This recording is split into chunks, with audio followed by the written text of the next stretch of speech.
all your life.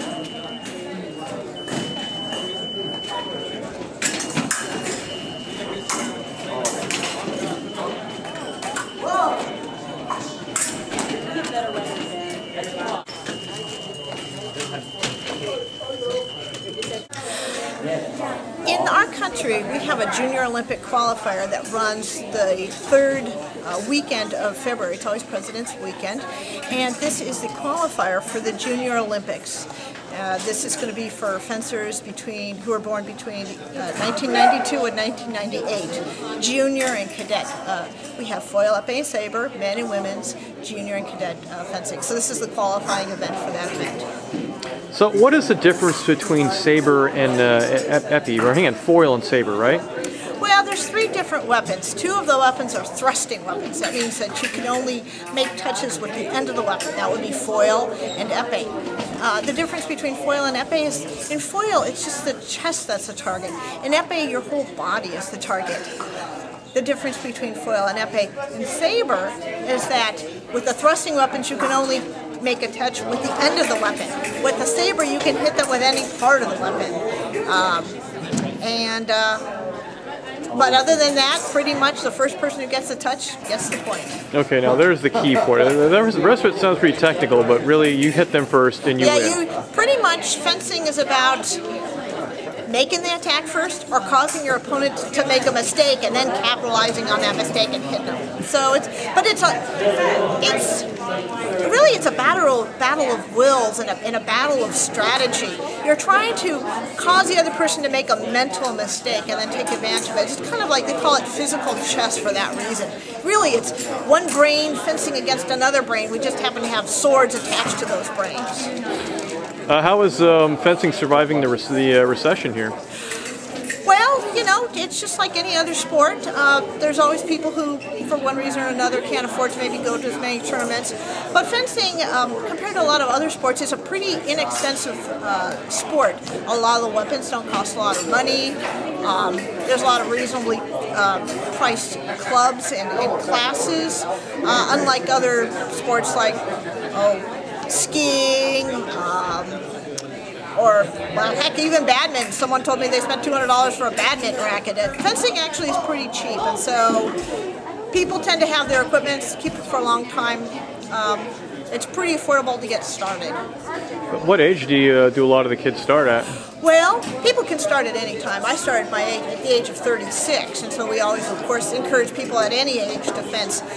A lot of people start when they're like 8 or 10. They may start when they're 16. They may start when they're 25. Really, it's in the Oregon division, you have people from the age of 8 to 88, all fencing. Once you're the age of 40, you have a special division called Veterans, and that's really very fun. So, but we have a wonderful division. It's a pretty small division. In the United States, there are 6 Olympic coaches, one for foil, epee, and saber for men and women. In Portland here, we have 2 of the 6 Olympic coaches. So, especially if you're into men's epee or women's saber, people from all over the country come here to train. But you don't have to be an Olympic contender to pick up fencing. So what's going on next week? There's a big tournament here. There's a huge tournament coming to Portland, and it's free for the public. We'd love for people to know about that.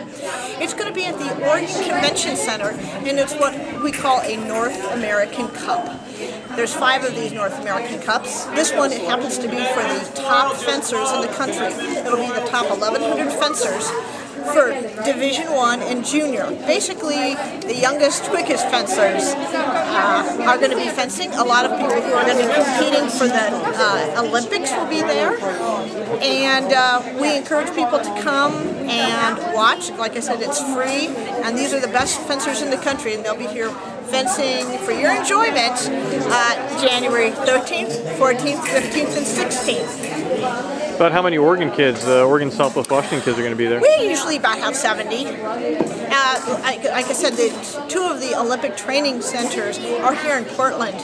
And so a lot of the country's best fencers already live here in Portland, so obviously it'll be nice for them to be able to go to a local tournament and fence in front of a hometown crowd.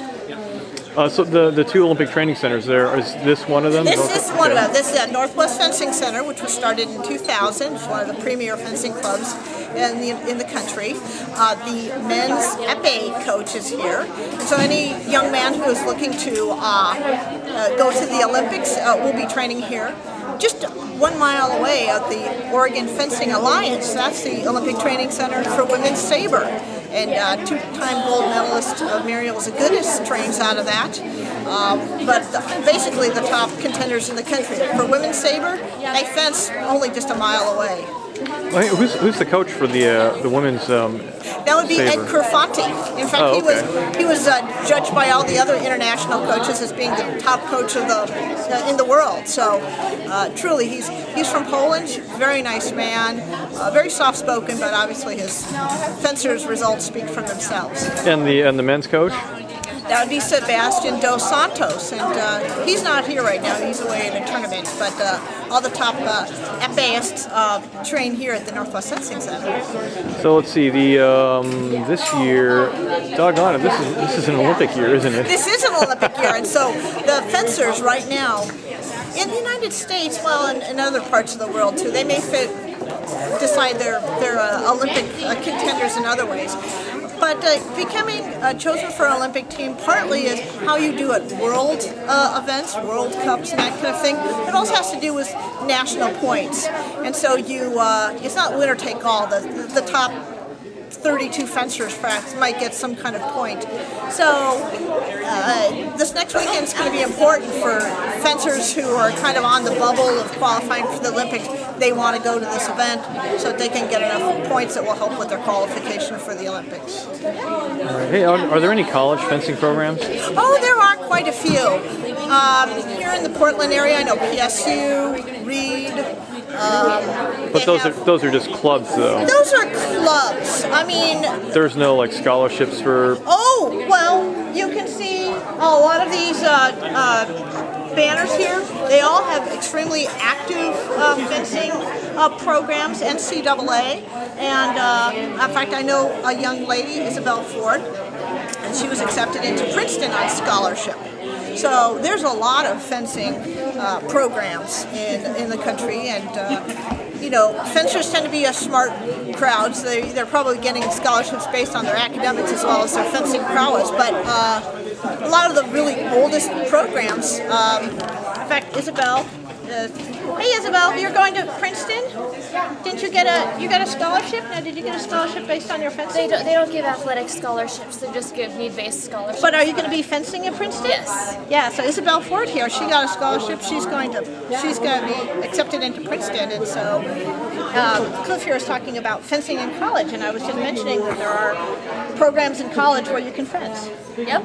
Yeah. Some very strong college fencing programs. What would be some of the colleges where they have the strongest programs?